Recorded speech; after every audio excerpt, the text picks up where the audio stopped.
Hello, this is Dawn Tack coming to you from downtown Pittsburgh. This podcast is The Point, where we have real, raw, unscripted conversations about all things wedding planning in the Steel City and beyond. If you've recently said yes and you have some new bling on your hand, or you're a year into planning, this podcast is for you. So let's do it. Let's get right to the point. Hi, everyone. This is Dawn coming to you from our studio, downtown Pittsburgh. This podcast is The Point. And today I have Jordan Callahan with me. He is a caricature artist and also a teacher. And so say hello to everyone. Hello, everybody. Glad to be here on the show. And I'm excited for this opportunity to talk a little bit about art at weddings, caricature art, and just everything else in between. And learn a little bit about you. So tell me a little bit about your background and how you got into being a caricature artist. Sure. So when I was a kid, a spider bit me and I developed these No, sorry, I'm thinking of someone else. I love it. The reality of it is I was always interested in art. I was always drawing from the time I could get comic books as a kid. And at some point down the line, I witnessed the great Sam Tong. He's one of the legendary Pittsburgh artists. He'd always be at Station Square for years, just watching him draw, mesmerized by the drawings come together. And at some point, I just kind of started doodling in my notes in school, which is ironic because I'm a teacher now. So it's a little bit. I have to be careful before I school the kid for drawing in their notebook later on. I say, what if that's the future me? But just overall, I decided to try it out. And by the sophomore year of high school, I approached the teacher that was in charge of prom. I said, hey, for $50 an hour, I could be your prom entertainment for the night. And for whatever reason, I don't know why, he said, sure. This guy who's never done this live before. What school did you go to? Chartres Valley. Okay. Yeah. So. Born and raised in Pittsburgh? Yeah, born and raised in Pittsburgh. Absolutely. From there, I just drew throughout the night. I was surprised it turned out the way it did. And walking away with that check in my hands, I thought, well, this could actually become, I don't know, this was fun, but it could become a real job. So. Yeah, and I think that's the key point of being in the entertainment side is that you're following your passion, you're doing what you love, you're doing what your heart calling is, and you're getting paid for it. Absolutely. It's a win-win. For sure. All the way around. And so you're a teacher. What do you teach? So I teach history. I've got 3rd, 4th, and 5th graders. So that's always an adventure every day. And see, I was expecting you to say that you teach art. Yeah, that's the thing that throws everyone through the loop. But I like to think there's a nice connection between art and history. And there will always be drawings on the board, whether they're my own to demonstrate a point or a kid that got courageous and thought, well, I'm going to draw something goofy on the board. Yeah. Yeah. And so one of my mantras in life, and I have an artistic background as well, I ended up getting a scholarship for art in grade school for Carnegie Mellon, the program they had for junior art. And so I've always drawn. I've always sketched. I learned how to sew. I learned how to make patterns. I had a sewing factory at one point. And so drawing fashion and things like that was like part of my makeup of who I was. Yeah. But one of my mantras in life is, and I do this with sewing, it seems actually when times are hard or mourning or sad, like art gives me a therapy that I can get nowhere else. It fills my soul. Like when I sew something and I make something, I did a lot of sewing during the pandemic, as you can imagine. Yeah. I was, making masks and sending them out to all my friends and family and elderlies, and we were sending them to EMT stations, paramedics, that sort of thing. And I was sewing like 18 hours a day, and my husband was like, why are you doing this? And I'm like, well, one, it's a need, and two, like it's how I'm coping. It's therapy. Yeah. It gives me comfort.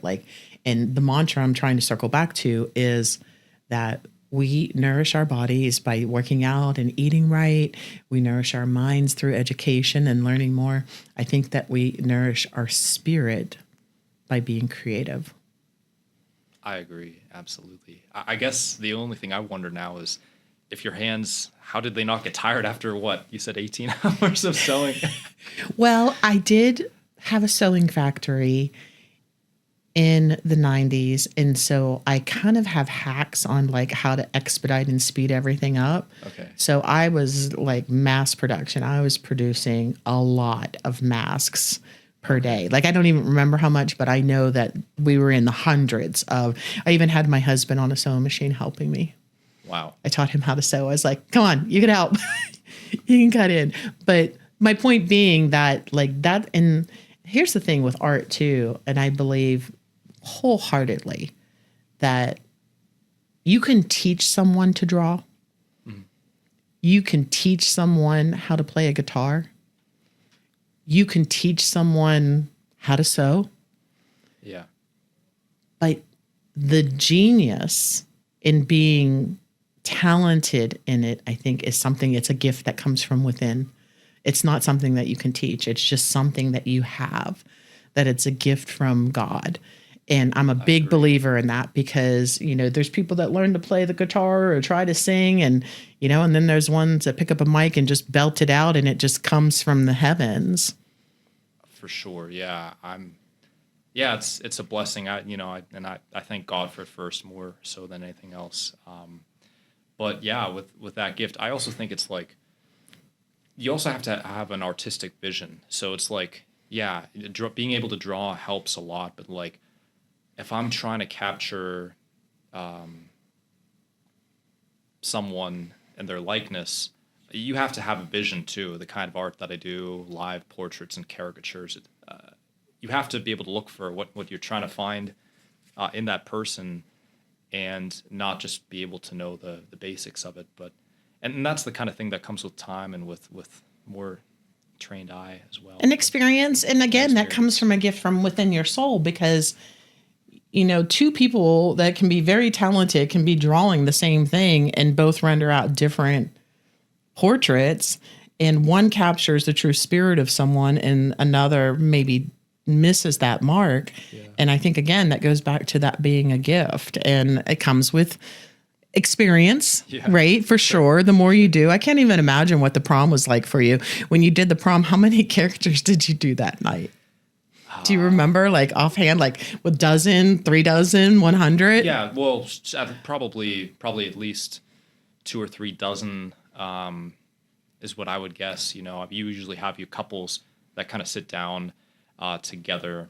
But yeah, it was kind of nonstop. So at first I was a little nervous about this but there's no training for it. I have to reiterate here, like when you're drawing caricatures live, the only training is actually drawing in front of that person because you can do all the practice you want at home, but it's nothing when you, like I've heard of artists working at, I don't know, places like Kennywood for a summer training. Or a festival. Yeah, training under an agency though, that like they'll pay them a rate, I think, and then the understanding is they're just tested by fire and they have to produce a bunch of caricatures and hope that it works out. But so it does take some time. I think if I look back at my original ones, I would sort of shake my head. But every artist is their own worst critic. Maybe you've experienced this too. That's just goes with the turf. That's how you learn, right? Yeah, and you're absolutely. like, oh my gosh, I'm using that paper. I'm using that pen. I'm using this. So tell me, when you do this, I'm assuming it's for wedding receptions and galas and other events of that sort, which I do a lot of corporate events. So I'm so glad that we met. You met my husband, Bill, at a corporate event. Yes? Yes. Yeah. May is the busiest time. So if anyone's watching this and you have like some May wedding or whatever you're trying to book for, reach out early because that fills up. Prom season is right in peak and it just, everyone just pounces. Nice weather, picnics, just all kinds of things. So family reunions, milestone birthdays, all of those things. Yeah, really anything. So I want to circle back to, you said for $50 an hour, I can do your entertainment for the prom. Yeah. I'm sure that was a long time ago and you're not doing it for $50 an hour. Sure. So I just want to make that disclosure. We'll get to pricing in a little bit. That's fair. So when you do this for a reception, for a wedding, what are you sharing with the bride and the groom that you're going to deliver for them for, say, cocktail hour? Certainly. It's obviously cocktail hour is a time that you want something exciting to engage the guests kind of in the in-between.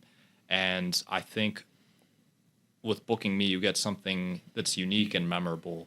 A lot of times brides are looking for something that is just like, it's memorable, or it's got their personality, or it's got something to them in that time. And this is a way that I can give a personalized gift to every guest that kind of shows up. On behalf of the couple. Yeah, on the behalf of the couple. And they'll say later on, I've had cases where people will hang up and frame the drawing they got at a wedding afterwards, and it might be 4 years down the line, they'll say, oh yeah, I remember this was from Stephanie's wedding. This was so cool. And you won't be forgotten that way, because people view it as something they want to hold on to. It's not just discarded. Yeah, it's not the same as some other forms of entertainment. Now, I have a photo booth, so a lot of times we open the photo booth for cocktail hour, like to give some sort of entertainment. I think it's really important to have some sort of entertainment for your cocktail hour, because if anything's running a little late or a little bit behind, dinner's not quite ready yet, the bride and groom are caught in traffic, or they have a golden hour moment and they're taking a little longer to get their pictures that they want. Like, we all know the fluidity of a wedding, and sometimes that cocktail hour is your holding hour. It's your time to like make sure that they have a little bite of something to eat, they have something to drink, they're hydrated, and there's got to be some type of entertainment. Right. I think a lot of couples overlook that. And whether that's a photo booth, a caricature artist, I've seen the removable tattoos. I've seen all kinds of different fun things, games that they can play, like crossword puzzles, that you can come up with some really creative ideas. But I do love this because it's a gift that they can take home with them. So it's almost their favor and entertainment all in one. Certainly. And to just add something too, if I can, and that it might be useful if any brides are listening, I also am happy to work with. I know those timelines are always kind of changing or shifting around a little bit, but I don't know necessarily if every artist has kind of worked along in this, but I'm always happy to work with the timelines and just make sure that I can entertain at the peaks and the times that you're looking for. If there's a downtime, I'll fill it in. I'll make sure you get everything. Even if the hours weren't what we originally agreed on, I'll make sure that that time gets filled in well. That's a good pro. Yeah. That's a good professional stance to take, because there is fluidity in weddings, and a lot of times people are looking at their watch and they're like, like closing time, it's time, and they don't understand that, yes, you have a timeline, but as the hype DJ duo would say, and I'm going to shout them out, it's more of order of events as opposed to a timeline, because there is fluidity there. Somebody's going to need to take a bathroom break. Somebody's going to need to, dad forgot his keys and he's going to have to go back to the house, or somebody forgot their wallet, like grandma forgot her shoes. There's always these cases when things can happen that are going to throw things off a little bit. The weather is a good one. Traffic in Pittsburgh is another one. Yeah. So, I had a wedding, this was last year. Do you remember that storm that blew by in late April? Yeah. The couple had to totally change their venue at the day before to like a totally different hotel because their power wasn't back on. And I was drawing for that one, and it got a little bit chaotic in the hallway, but I kind of just set up. I found a place. I worked with them. I just found it early on, and I was able to get some of the awkward waiting time, just start drawing some pictures right from the get-go. But I felt for the couple, because who can predict the storm of the century like that? Yeah.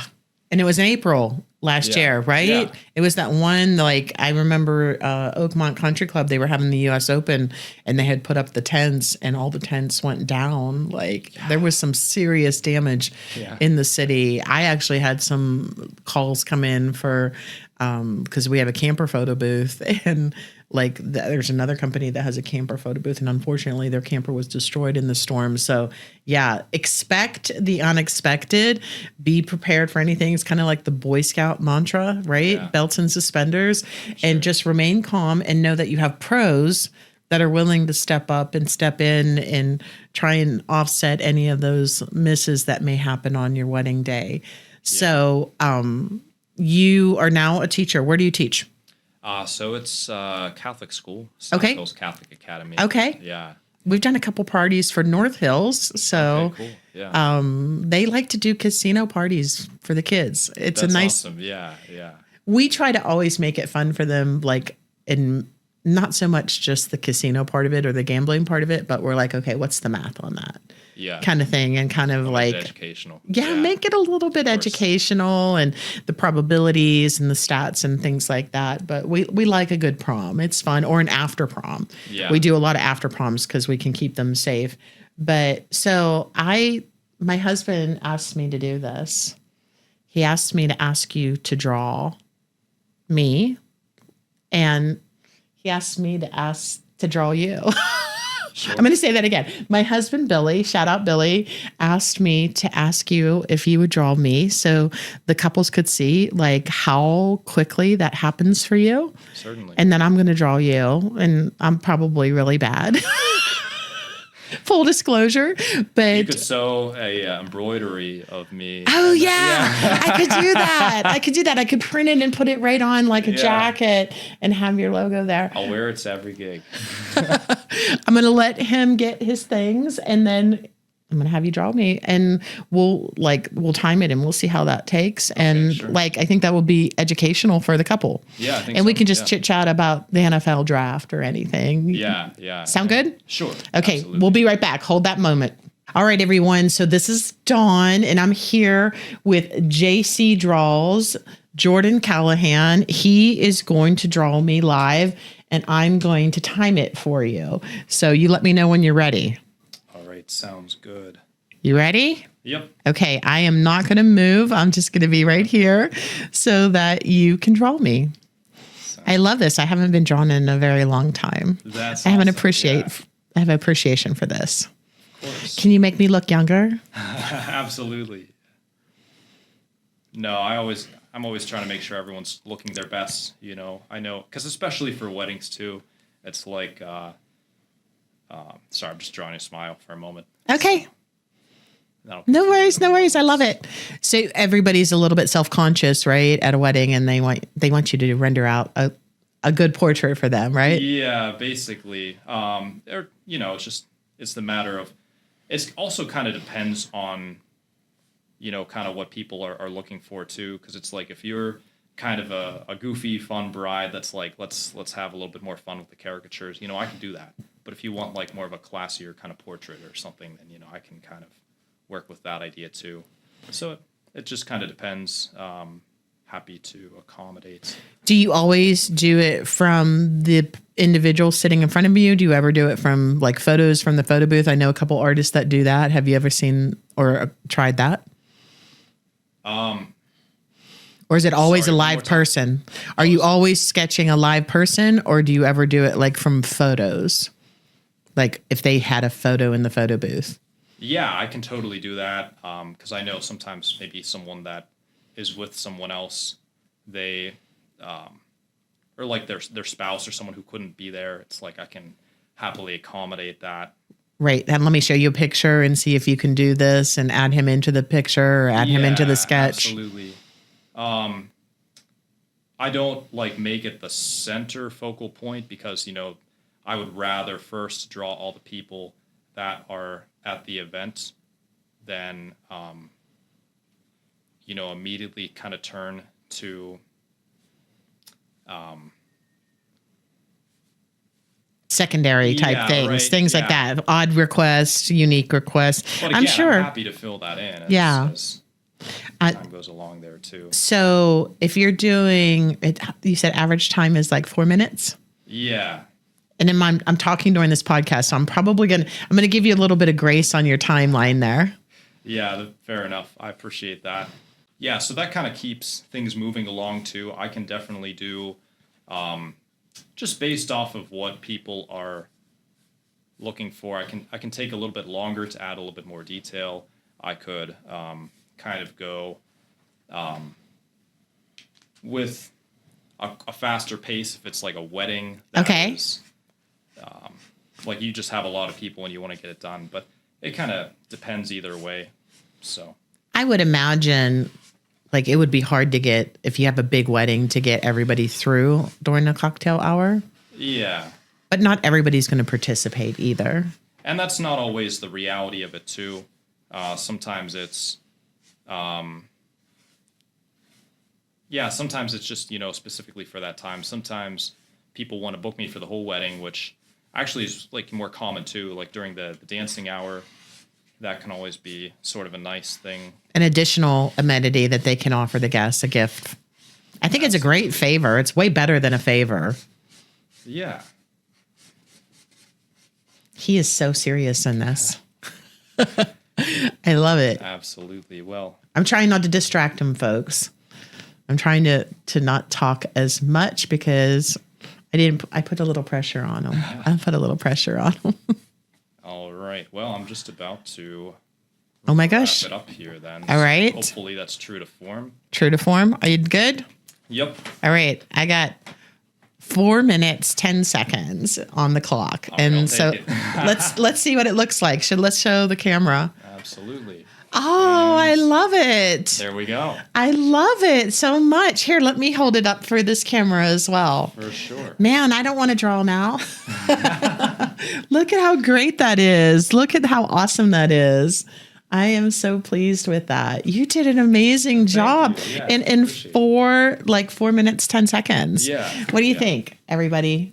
I think it's a pretty good render, right? What do you think? Yep.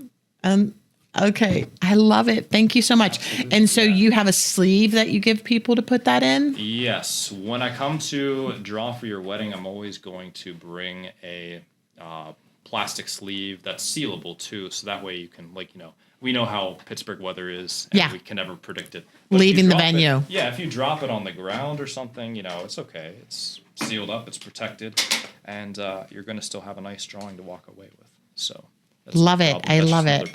I'm going to give you a minute so you can put that back, and then we'll come back to podcasting.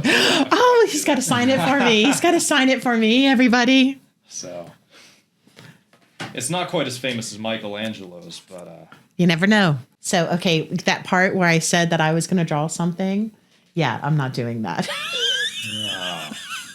I feel a little betrayed, but that's okay, Don. That's okay. Indian giver, right? I'll just wait for the sewing part. Yes, there you go. When you need something sewn, and actually, I don't that's good for me, because when it comes to that, I'm just so. Yeah, no pun intended. No, I'm a third grade teacher. The pun is always intended. I assure you. How do you like teaching third grade? That's great. I feel like, I'm basically, a cartoonist at heart. So, just having the lighthearted and joking side of things, it's good. I think that's a nice balance, because in the kids, I can enjoy the fun that the kids have. But every school, you benefit from different personalities of teachers too. So, that's more how I am. But I enjoy it, and teaching them history. Like I'm teaching them things they've never learned before. So they're hearing all these stories that you and I probably know for the first time. Yeah. And it just the way eyes light up in that moment of realization. It's the coolest thing. It makes it worth every other challenge that comes. There's a non-monetary gratification in it. Yeah, there really is. Yeah, you see there. I'm going to push this just a little closer to you. I'm leaning back. No, you're fine. You're fine. I just want to make sure that we're picking you up as well, like we're balanced. Yeah. But you have to have a non-monetary gratification in what you do in life, no matter what you do. It has to be something that you feel good about, that when you go to sleep at night, you sleep, you rest easy, you feel good. Right. When you wake up in the morning, you're like, you got a little spring in your step. You're ready to go to work. You're ready to go do it.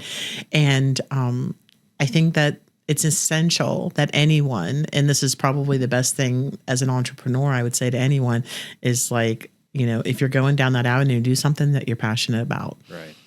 And if you're passionate about kids and people and drawing and being a cartoonist, you have the best of both worlds, right? Yeah, you get to play with kids all day, and then you get to go draw adults as kids at night. Yeah, it's, and I do want to emphasize too, every time that I'm drawing for your wedding or bridal shower or prom or whatever it is, I'm having the time of my life. Like, I'm enjoying every single moment. It doesn't feel like work to me at all. So I'm grateful that people have the demand for it. Yeah. I have to, retweet that, as my girl Kelly would say, retweet on that, because like, there's nothing better than doing what you love and being paid for it. And so back in high school, when you told your teacher that you would be the entertainment for the prom at $50 an hour, that was a long time ago. I don't want to date or age you, but why don't you tell me like what's the going rate right now? If you have a wedding, for the average wedding is about 125 people, 150 people. Do you equate like how many people are at the wedding into the conversation to determine your timeline to execute? And then you come up with an hourly rate, travel fees. Like, talk to me a little bit about that, how that works. I typically kind of just go by an hourly rate because, to charge by the person, that's kind of a tough thing. I mean, generally I am going to fall in that line where if you're saying, hey, do your quickest work, I can get the 20 faces in an hour. If you say, okay, maybe it's a wedding where it's a little bit calmer and there's less as far as the numbers of people, and you want me to do a little bit more detailed drawing, I could definitely do that too. But generally speaking, it's kind of for the time drawn for. So I'm typically around $150 an hour for weddings, and that's kind of around, I believe, the caricature artists. It's a great rate. But I think it is actually still a pretty great rate for as far as weddings are concerned. Yeah. Which I think is why it makes a perfect marriage. This no pun intended. The pun is intended. Yeah. Always. There are times even where I might discount that rate if it's depends. Like if it's a wedding in the off season, like March, great. I'll be there. And I'll give you a discount. So it kind of depends. Or if you want to add on something extra, sometimes people say, oh, okay, I want to have like a little pre-printed message that says, Melissa and John's wedding or whatever. And you put it on the... Yeah. Or you might be like, hey, let's have some Jurassic Park wedding where we draw like people having dinosaurs chase them or something. It's like, okay, great. We could do that. Let's talk about that. That would be really cool. So like you could do a theme, incorporate it into the drawing. So like it could be anything. It could be The Wizard of Oz. It could be Willy Wonka. It could be football for the NFL, right? You could be like making everybody look like linebackers and wide receivers and stuff. Yeah, we could have Tell me some stories. For sure. Tell me some stories of things that you've done like that. Yeah, I did some time ago like a birthday party that was Star Wars themed, but the problem is I have to admit this, I never watched Star Wars growing up. This might be a tough thing for some people to hear in the audience. I don't know. But I actually had to research heavy duty before that to like look. But that was when Disney was coming out with all these new characters and their new Star Wars movies. So I wasn't really sure who was the big deal. Like I was comparing like these new characters to Chewbacca or to Han Solo. And I was like, I don't know which one is a bigger. So I was trying to learn every single one, including the new Disney characters. But then at the end of the day, everyone basically just wanted to be drawn as like Chewbacca and like as all the, Yeah, everybody loves him, right? I was like, okay, I did even more work than I needed to. But, you did dove in more research. Yeah. What about superheroes? Yeah, I've definitely done the superhero events before, people drawn as superheroes. That's always popular. I have one picnic where people just ask me for like ridiculous things. They're like, draw me like as a turkey at a desk typing, draw me as the Titanic couple at the end of the movie. Yeah, right. I mean, there's everything. Oh my goodness. Someone asked me recently to draw like a Poppy Playtime Huggy Wuggy thing. So I dare you to show me the wedding that is Poppy Playtime themed, because I don't think that one's out there. Oh my goodness. I'm going to be proven wrong. I totally love this. This is like inspiring me. Like I'm now getting all these great vibes of all the different things that you could do, because, the reality is every bride, one of the things that's really unique about our brides today is they're a little different than preceding generations where tradition is kind of out the door and they want to do their own thing. And while they still want to be respectful to their parents and tradition, they want something edgy. They want something different. They want something that they didn't see at the last 3 weddings that they went to, that their friends got married, right? They're really particular on that. They're like, I don't want that because so-and-so had it at her wedding last year. Sure. And so spinning it and bringing in a caricature artist, which caricature artists have been around for quite a while, but to be able to do it and incorporate like even the theme of the wedding, like you could do, some type of garden creatures and put them on lily pads as, floating in a pond, or there's just so many fun things that you can do with that. I can see brides going creatively down maybe a rabbit hole that might be bad for you. Sure. Now, the other thing I will say though, too, is this can be like, things can be like pre-printed ahead of time. Like this birthday party gig, they want me to draw Huggy Wuggy, like chasing kids, but I can pre-print that ahead of time so I can draw more kids because that's going to help save me time in the hourly. Sure. I'll draw as much as I can. But. Sure. And that makes sense. So you would draft your first Huggy Wuggy like background or whatever, and then you would have that printed so that you can just take a sheet and go, correct? Sure. That's how it would execute. So depends what you're looking for, really. I love this idea so much. I love it. I think that it's so unique. So tell me, besides weddings, you do proms, obviously, you do milestone birthdays, you do graduation parties, I'm sure. Right. What is the most unforgettable experience that you've had, like, both in a wedding and non-wedding? Tell me something that like you were like, wow, this is really cool. Yeah. I think I would say for a non-wedding, I had one after prom where it was like the kids were really grateful and it was very considerate of them to just be saying thank you. I mean, just teenagers, but gratitude goes a long way. I mean, sure.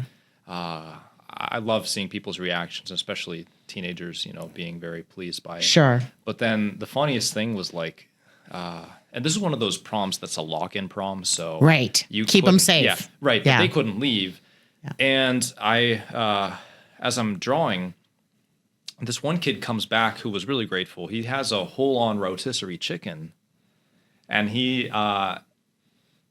I'm like, what are you going to do with that? He starts taking a piece, like he says, here, let me feed you. And he just, with his fingers, is reaching out like, oh, here comes the plate. and I mean, I think it's like, look, I know I said I'm a starving artist, but I'm not desperate. I mean, come on. There was a pun intended in that, right? Well, I mean, yeah, essentially that one just wrote itself. But I started to think, and then I'm asking myself, was this a premeditated chicken? Did he think I'm going to give this chicken to the most deserving person at the venue tonight? Because he couldn't leave. He's a high schooler. He couldn't leave the venue. It's like, where do you get the chicken from? I had so many questions. I was so confused. But the teens there were awesome. So I just said, whatever. That's a funny story. How do kids respond to this at weddings? Yeah, no, they enjoy it too. I think probably like 9 out of 10 kids like are really excited, and then like the 10th one is always your worst critic, because there's always one that is just kind of funny, like he's gonna be tough about it. I don't look like Superman. It doesn't look like I don't look like Superman or whatever. Yeah. Or he might even like make fun of his parents. He's like, oh, why does dad have like this goofy smile or something like that? Just, and that's always funny. I appreciate those kids. Help drive me to be better, And I know because I have a couple probably in my classroom that I'm like, they would act this way if I tried to. And that's a good point that you're around third graders and fourth graders. So when you're at a wedding and there are children, it's not too far out of your realm to be able to handle them and deal with it in a humorous and kind way where they're not, troublesome. I know, like with the photo booth, sometimes like the kids get so engulfed in it. And so they want to come and they want to take a picture and they want to take another picture and they want to take another. And depending on the age, like they think that the prop station is their toy box and they just want to play with all the props, which is fine, but we set boundaries and we're like, as soon as they come up, depending on the age, we're like, you can take as many pictures as you like and you can use as many props as you like. And I want you to have a good time. All I ask is that you put the props back so someone else can enjoy them. Right. And we can only print so many pictures of your picture. Because some of the kids are like, I want to print 20 and they want to come 20 times. And so and I was like, we have to make sure that we have enough paper for everybody to be able to get their picture. But other than that, we love them. They're so fun. Kids are the best. And it's so good to bring out that, remind us of when we were children. It's so good to see that. Yeah, that's true. It helps keep me connected to my thoughts and feelings and ideas when I was a kid, just being around kids themselves. So I don't know. Yeah. It's cool. You grew up here in Pittsburgh? Yeah. Yinzer through and through. I came out of the womb just desiring coleslaw on my sandwiches. Really? And Mr. Rogers? Oh yeah, Well, my parents, my family lives pretty close to where Mr. Rogers grew up now. So you can't. Really? Yeah. I love Mr. Rogers. Oh, yeah, he was great. When I grew up, my brother and sister were all into Star Trek at the time, and they came on at the same time. They were competing for the airwaves. Oh, yeah. And my mom would always be like, no, Dawn's watching Mr. Rogers. Like, sorry, Charlie. And I was like, the young baby, I was like, I get to watch Mr. Rogers. But what a beautiful man and what a beautiful legacy to Pittsburgh that we have through him. Do the kids ever ask you to draw them in your class?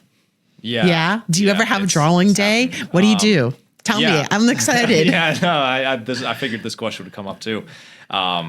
There's like a annual school picnic. It's a new school, so it's not like a new thing, but it's like a festival.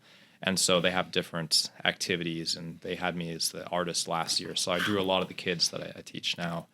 And then I also work in like the after school programs some days. So it's like, if it's a rainy day and the kids decide, I don't want to I can't throw the football around, they won't let us inside. Yeah.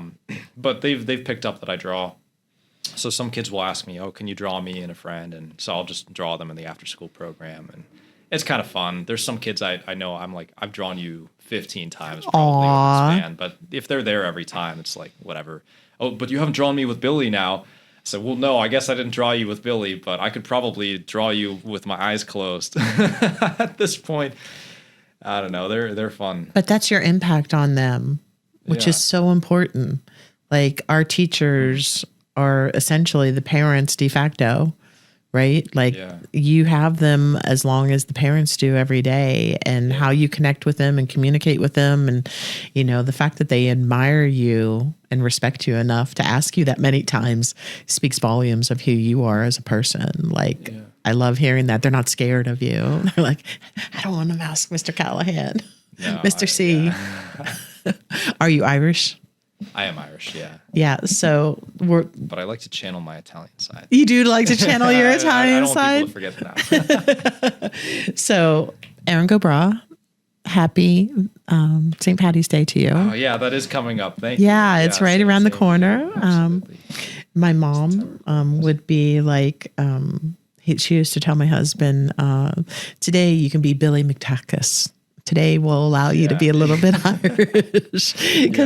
But both of those, the Irish and the Italian, like, they're both deep into their heritage. Yeah, that's true. That's true. And you realize that most Italians and Irish marry.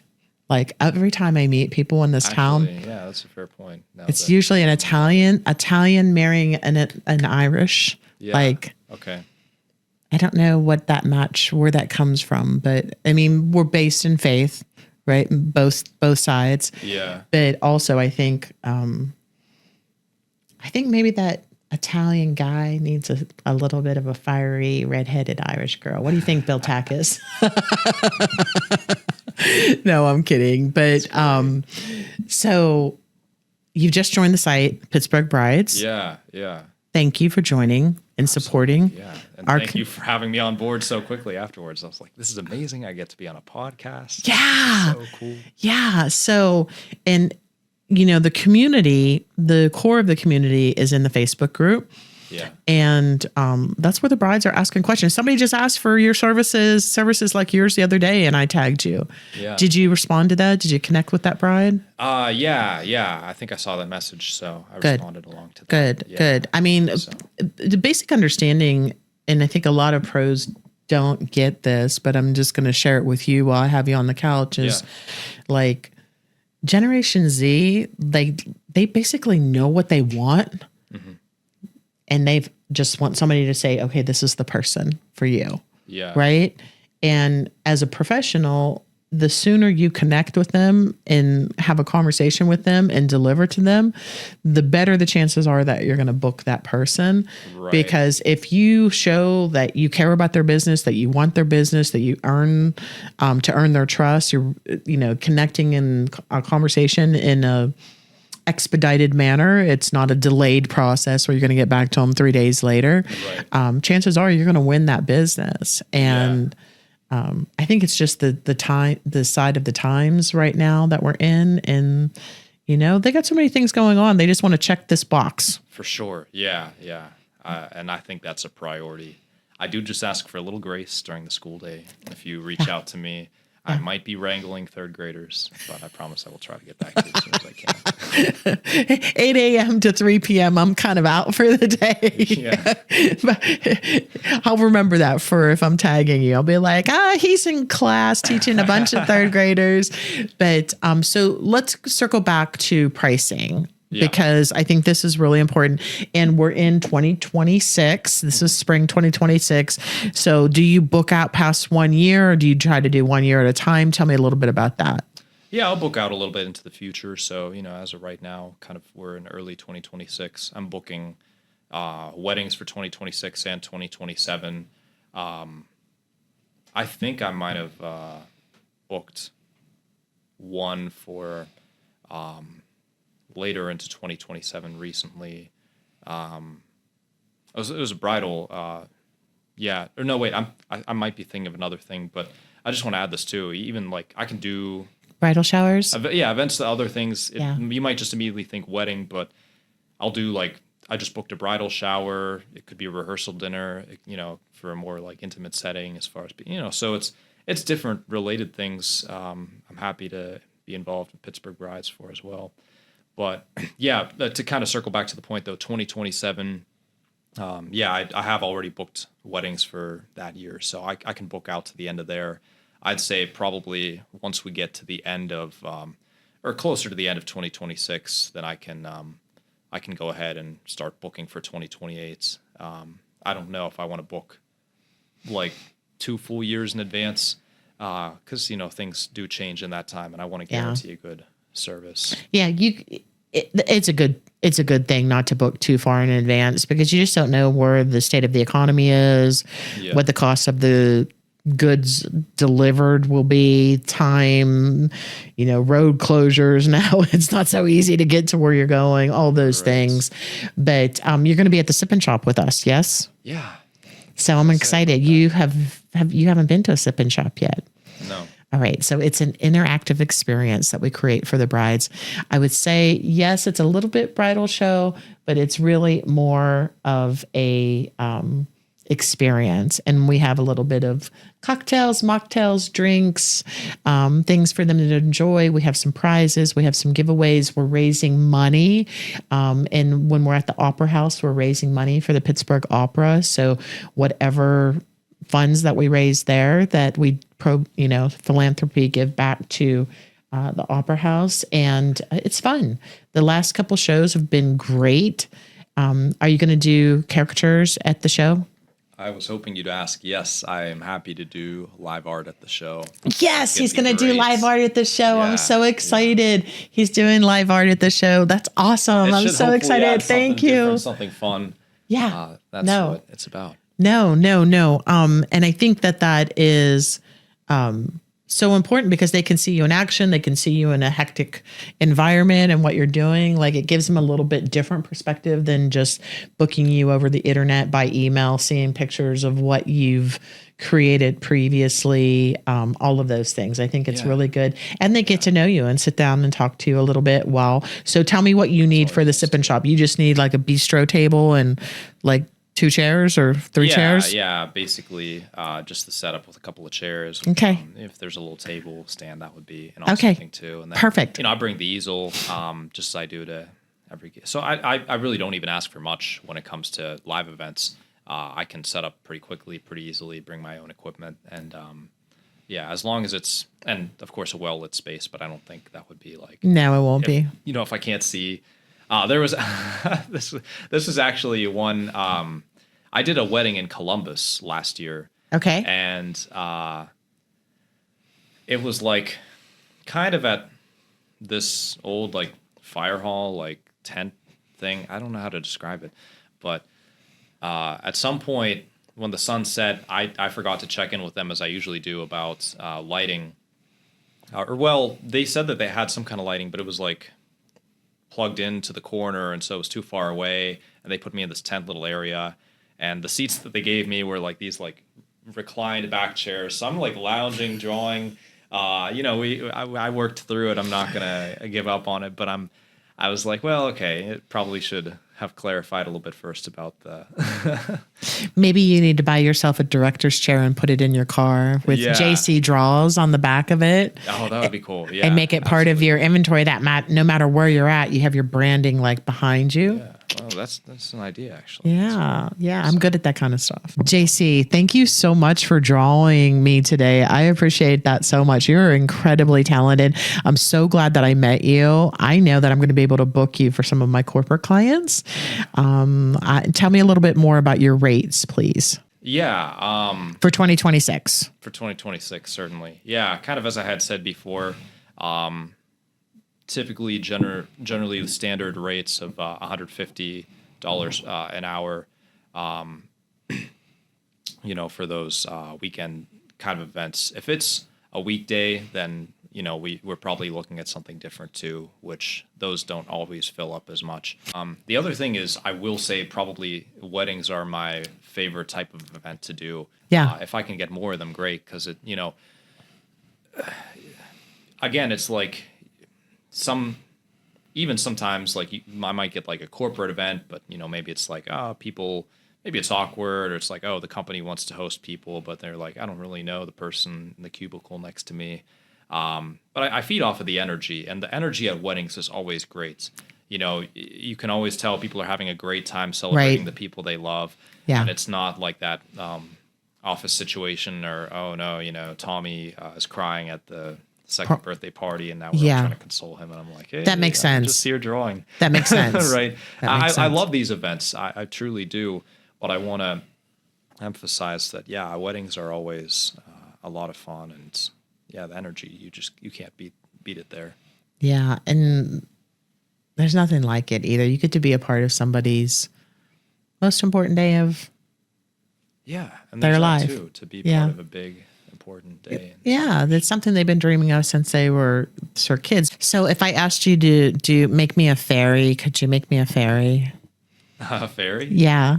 Like a fairy, like a little myth, a myth fairy. To just turn you into one. And a character. So I'm gonna say to my girlfriend, Haley, I think we should hire this guy to make everybody fairies at the party at the end of the month if he's available. I just want to say that. Wouldn't it be really cute if I was a fairy? What do you think about that? I'm going to send that to my girlfriend and be like, hey. But We do parties for Carnegie Mellon, and they're always looking for different things and different themes. And they're having an Enchanted Forest fairy themed event at Music Hall at the end of the month on the 27th. So I'm going to shout you out to her and say, hey, would you like a last minute caricature artist to come in and do, because they're always looking for different elements. Yeah. So I would love to do that for you. I'll make sure to reach out to her. That's wonderful. I appreciate it, Dom. You're welcome. You're welcome, Jordan. Do you have anything that you want to share with the community that you feel that we maybe missed on about what you do and what you offer and what you bring to weddings? Yeah, I'm trying to think. I guess another thing too is like I also, as I said, I feed off of the energy, and I like to try to engage guests too. I know. Well, sometimes people might think, oh, okay, you're just going to draw me and kind of stare. But I like to talk with people as I'm drawing. I think when I was drawing you, I was still trying to chat as best as I can. Right. I'm still probably in teacher brain from the day. So I'm just like trying to shift focus. Because I left right after I dismissed the last kid. I got in the car and drove. Okay. So I haven't had a spare moment. But no, I'm glad to come on down here. But that being said, at an event, I love being able to converse with guests, and that feeds off the energy. So you might say, oh, well, what about the line that people are waiting in line? And then, that might be tough. But, I move quickly, and I also just engage the guests in conversation, and then that kind of creates that fun energy. So it's not really all that bad in that sense. And it is what it is. Right. If you have a wedding of 200 people and your average render is 4 minutes, it just is what it is. Like you can't, unless they want you to just do something. If there's a need, I can bring in a second artist too. Okay. If it's like, depend, like if you have like a super big wedding and you think, oh, I'm worried about that, that I'm fine. I can bring in someone else too. I like that. So do you think 4 hours is fair for a wedding for 200?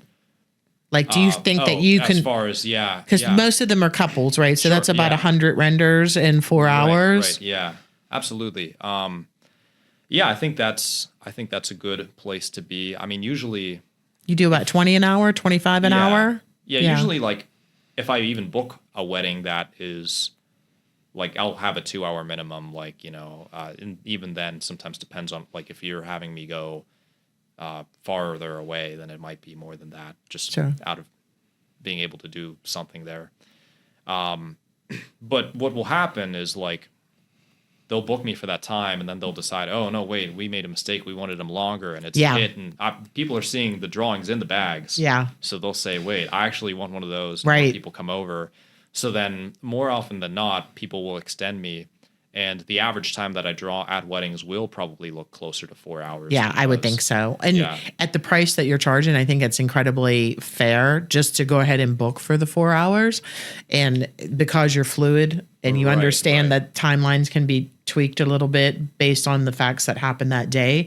But I think it would make sense if I was booking you, I would say book them for 4 hours, have them for cocktail, feed him a meal while everybody's eating, and then have him come back on set when the party gets started and the music goes up, because then you have another 3 hours there. Yeah. I mean, we covered the starving artist thing, so I'll gladly do. But yeah, absolutely. That's that usually is what works best for weddings, I've found, and and it's so affordable. Yeah, it's an affordable comparative, because I know what the going rate is for entertainment of different sorts out in the city. And I mean, you're talking $600 for 4 hours. That's pretty, in travel, maybe that's a no brainer. I think that's I think that's great and all you need is basically a couple chairs and well-lit space. Yeah. Yes. Yeah. And so how do you deal with a line? If you have a line of people, how do you emotionally navigate that with people? I know you're a really kind soul. I get that vibe from you. Yeah. And sometimes when we're at weddings, people have alcohol in them and they didn't pack their patience. Yeah. How do you deal with that? Yeah. I mean, you kind of have to also be honest with people as it is. You can maybe the DJ will announce ahead of time, what the hours are, or I'll try to make that transparent too with people if I can, so that there's an understanding. And again, sometimes I get extended in the moment, and then that way everyone's happy still. So that's no problem. Yeah. But at that point, one of the tougher parts of that is sometimes, and every artist that I know, I'm friends with all these caricaturists. Are you? Yeah, and they've given me great advice. But the one thing is, it's always tough, like kind of closing out the line for the night, because at some point, you know, when I'm done working, it's like, I didn't get my picture. I know, you know, and then I didn't get my picture drawn. Yeah, I know it's heartbreaking because I do enjoy it, but at some point, like what I try to do is, I know how many I can draw on the time frame, so I'll kind of look back at a line. And I'm facing with my back to the line for the intention that you can watch me while I draw, and that's part of your entertainment if you're waiting in line. True. But I will look behind me, especially as I'm coming towards the end.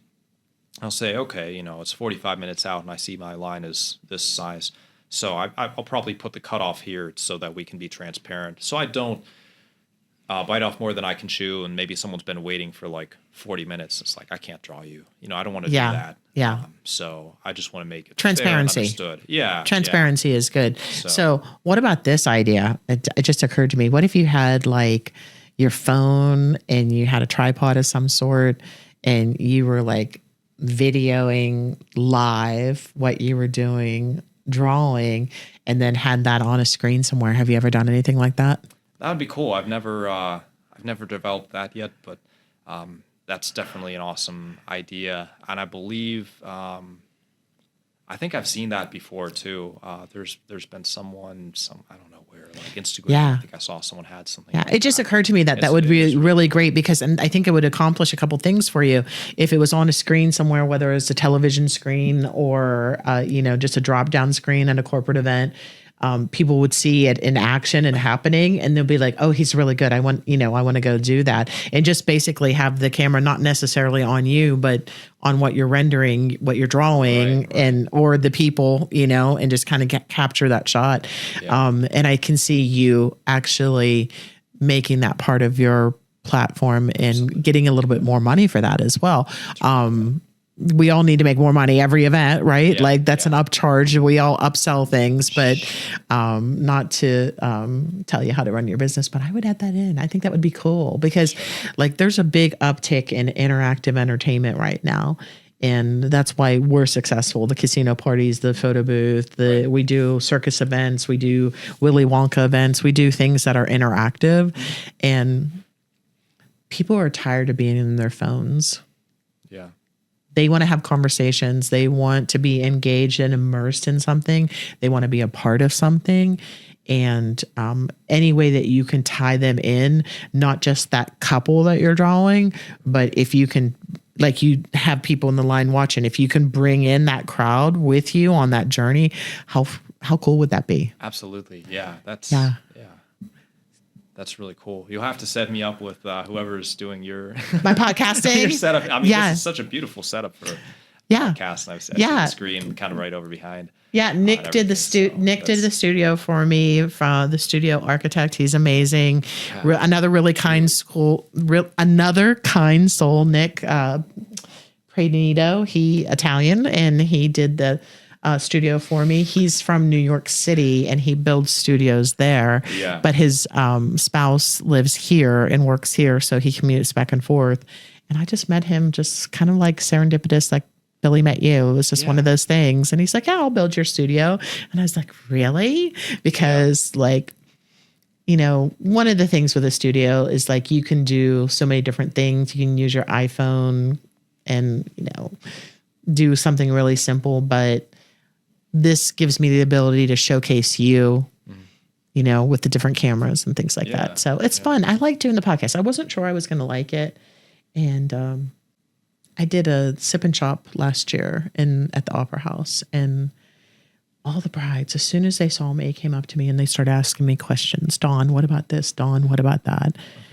And in that moment, someone had suggested that I do a podcast, my marketing person. They're like, you should do a podcast. I'm like, I don't know if I want to do that. Like, I think my television years and all that have passed, right? Yeah, thank you. You're gracious. I appreciate that. But I was like, I don't want to be on camera. I don't want to do that. And I'm not afraid to be on camera. It's just an age thing. Like as we get older, we're subconscious. And so I didn't want to do that. And when those brides all came up to me and started asking questions, I was like, wow. Yeah. They want answers. Yeah. They don't care how old I am. Wow. That's cool. Right. And so the brides really love this podcast. I mean, it looks like it's yeah, a lot of they traction, do. But yeah. They do. They listen to it. They love it. And we actually are going to start having brides on the couch telling their stories and their experiences. Cool. Yeah. So I'm really excited about that. We're currently putting together an angel wedding, which I don't know if you heard me talking about it the night of the event. The other networking events that we did. Yeah. So that is in the works. We're working on that. And that's all grace be to God that I'm in a position that I'm able to help couples. Yeah. Like that's a beautiful thing. Families, facilitate this if possible. It's not always possible, but it's really showcases the best of the community because it's not about me and it's not about it's not about the Point or the Pittsburgh Brides. It's really showing how strong Pittsburgh and the community is, how they all come together and say, yay. Like I tell the vendors, I was like, I have this situation with an angel wedding, and they're all like, I'm in. Like there's no hesitation. And these people that are donating goods and services, like they're $3,500 a day, $5,000 a day catering. Like we have a venue that's donating, the Greater Masonic Lodge over in North Hills is donating the space, but they're also donating the meal for 300 people. Yeah, that's a lot. That's huge. That's huge. Like who does that? But it just shows just how great this community is and makes me proud to be from the Burg. Absolutely. Makes me proud to be a Steel City girl. Yeah. So I think I'm going to wrap it up. Do you feel good about this podcast? I think we covered everything. Yeah, I feel great. Thanks for having me on and just to talk about, just everything that I'm able to bring for brides to make a memorable experience of their wedding. So how do they find you if they want to reach out to you to book you? You can reach out to me by email at jordan@jcdraws.com, jordan@jcdraws.com. And just give me some details if you can, location for your wedding or even wedding themed event. And just the dates. And then we could talk and get squared away from there. And you can do not only weddings, but rehearsal dinners, bridal showers, batch parties, bachelorette parties, anything like that you're available for. All you need to know is the date, the location, and you'll get back to them. If it's on a school day, give him a little bit of grace. He doesn't get out until about 3 or 4 o'clock. Yes, absolutely. But that's what it would be. And I'm happy to draw for any of those kinds of events. Always fun.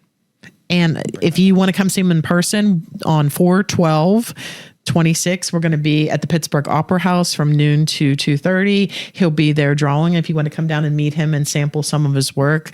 I'm so glad that you're going to be at the show. I've enjoyed this podcast. Thank you so much for being here today. Thank you for my drawing. Certainly. I love it. This is Dawn, and we're coming to you from downtown Pittsburgh.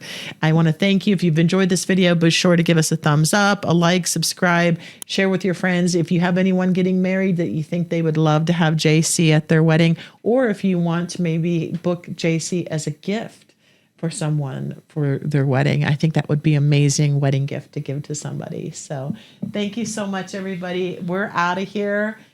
Bye. See you next time. You're watching The Point.